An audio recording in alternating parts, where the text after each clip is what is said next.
Hey everyone, welcome back to another video. So whenever we talk about letting go, a huge part of it is definitely letting go of the past. And the thing about the past is that that's all we know. We feel safe there. And a huge part of our ego, the identity, is a derivative of the past. So we always find ways, excuses to run back to the past. And growth is about always shedding the past, outgrowing the past, and stepping up your vibration. But it's not that easy for the ego to let go, because letting go means letting go of control, surrendering, trusting, and it doesn't like that. Ego is something that always wants to be in control because it lives in fear of the unknown. And past gives you safety, it gives you a feeling that you are safe. And there is a great quote that sometimes holding on does more damage than letting go. And it explains perfectly well how the ego operates. It holds on to the past, to the versions of ourselves that are holding us back, to the people, circumstances, relationships, friendships that we have outgrown. So if you want to let go, first you have to understand that are you even a vibrational match to the things that you are holding on? And sometimes it can be our own aspects that we have outgrown, and we need to integrate them in a loving way. In a way we don't abandon them, but instead understand their needs, what they require, and offer them in a loving way. And you have to be willing to be vulnerable if you truly want to understand the core of letting go, which is surrendering. And ego is like a shield that doesn't want you to be vulnerable.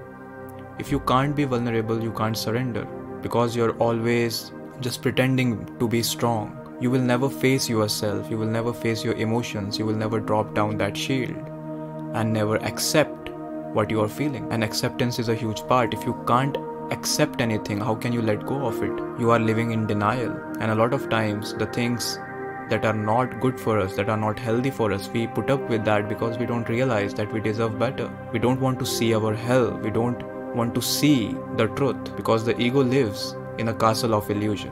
But even after doing our best, the control freak nature of the ego comes in the way. It wants to control the outcome. It wants to control what's gonna happen. It is not in present. It is always stuck in time, in the scenarios of the future and what has gone wrong in the past as well. So it is always in a control mode. And this is the reason it will never let you flow. Flow is something that is a byproduct of you surrendering, of you not minding what happens. The more you mind what happens, you will always be stuck in a constant loop, and again you will fall in the trap of your ego. So this is why you have to understand how to be detached, and that can only be understood when you become aware of the roots of your ego. The thing about the ego is that it is your identity. Now your identity is many things. You have many personas. It is the name that you have been given. It is your belief systems, your job, everything that you are identified with. There is an attachment there. There is a story there. That I am my job, I am my relationship, I am my money. And the more you are identified with your labels, with your things, there is no separation. There is no separate awareness, a higher awareness that is watching this experience of you experiencing the energy of money, of you having a job. When the ego is identified, it is like, I am my job, I am nothing without it. That's why people are very easy to control. The boss says tomorrow you will be fired if you don't do the work. Now the person knows that it is not his company, he will get another job, but he will be anxious because he thinks he is his job. There is no higher awareness in people that tells them that they are beyond their jobs, they are beyond their labels. So you have to understand that this attachment with the story can only be broken when you become aware that it is a story, because your higher consciousness is always in a state of pure consciousness. It is not identified with labels. It doesn't need all these things for thriving. Its very nature is enough. It can sustain itself without all these things. So what happens is, the more stories you are able to create, the more you attach yourself to things, the stronger the ego gets. Now it has many things to identify with. So detachment is a natural outcome when you understand that what is the ego, when you question who am I, when you realize that you are not just this identity. Even if you are trying to become free from the attachments that are outside of you, you are not looking at the source of that attachment, which is the ego. The ego is at the center point, and around that center are so many stories, so many attachments. So instead of one by one removing the attachments that are surrounding the ego, that are around the ego, why not become free from your own ego, freedom from yourself?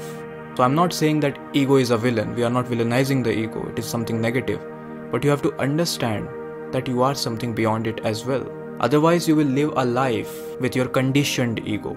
You are heavily conditioned with fear, scarcity, and so many programs that hold you back. So if you never become aware of your ego, you will just live in survival. And this is how I like to explain to people that how ego is different from the highest self. Ego is your conditioned self, heavily conditioned, heavily influenced by the matrix, by the system. All the information it has, it is limited. But when you consciously choose to become aware, choose to unlearn all these conditioning, all these programs, and with awareness you create a vision of yourself, of your self-image that is most aligned with your authentic self. And you don't create that vision out of fear, but out of awareness. That is the difference. The conditioned ego always lives in fear. That's why it always wants to control everything. It feels that if it does not control things, it will not be able to maintain the identity. So that's why it is always hustling, always trying to control things. But on the other hand, the higher self, the spirit in you, it is already free, and it knows that all the experiences, they come and go. You are not limited to them. If it comes, let it. If it goes, let it. But for the ego, it is very hard to comprehend. So a higher awareness will help you see this truth, that everything is just a story. All your attachments, it is a fiction. Like in a movie, you see there is a main character and it is attached to everything, but you know it is a movie. You are able to see that you are separate from it, but the character doesn't. So when you are asleep, you are the same way. You are the character, but you don't know that you are a character. You think it's all real. There are two aspects of it. Yes, it is real from the physical experience. It affects you directly, but there is another perspective, the higher perspective. If you can live from that perspective, you can flow. You can live a life of alignment. You can live life like a play. You can live a life that is not of fear, that is of awareness. But who questions that? That is the thing.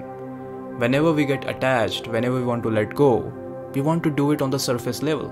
We want a pill, the magic pill, that just eat it and forget about the past. We don't want to go to the root. Who is getting attached? Why am I getting attached? Who is the I? Is the I even real? Because your name is also something that was given to you. Did you choose your name? There's a great meme I saw the other day that the moment you are born, they decide your name, religion, and stuff like that. And you end up spending your entire life defending that identity that you didn't even choose. Question the ego. And when you become aware that you are something more, that you are something deeper, the byproduct is a detachment, and you are able to live more freely. Otherwise, you are just in a prison. Everyone is living in a prison, not just of their own ego, but the perception of other people's perception of them. We are looking at ourselves from other people's lens, that how they perceive us. That's another trap. Ego is always trying to maintain an image. So when are you free? You are not just attached to people, things, and stuff like that. You're attached to other people's perception of you. That is the greatest prison. So you don't have to be free from the things that are out there. You don't have to let go of the things that are out there. You have to first let go of your own conditioned ego. And you don't even have to do anything for it. You simply have to become aware that yes, there is a I that I didn't even choose. It is conditioned. Now I'm gonna become aware. I'm gonna walk on the path of awareness, and I'm gonna create a blueprint of my highest self, which will be in alignment with my natural, authentic, organic self, my original self, who I am really. But no one knows their authentic self. They are disconnected from it. So there is no easy way to let go and surrender. You have to question the ego. It is separate. It has a separate identity and it thrives on illusions. And that's the thing. We live in a world so fake that people are actually afraid of the truth. So whenever people talk about the truth, it pisses people off. No one wants their illusions destroyed. No one wants to talk about the real stuff. If you ask anyone how to let go, they will say, just move on. If it is a relationship, date another person. If it was a friendship, find new friends. Everything is on the surface level, never questioning the source. So it's not easy to face the truth, taking the red pill, unplugging from the matrix. But then you can become the Neo as well. The choice is yours. I hope you enjoyed this video. You can like, comment, share. You can also support my work by hitting the thanks button. And please make sure to subscribe. Much love to you all.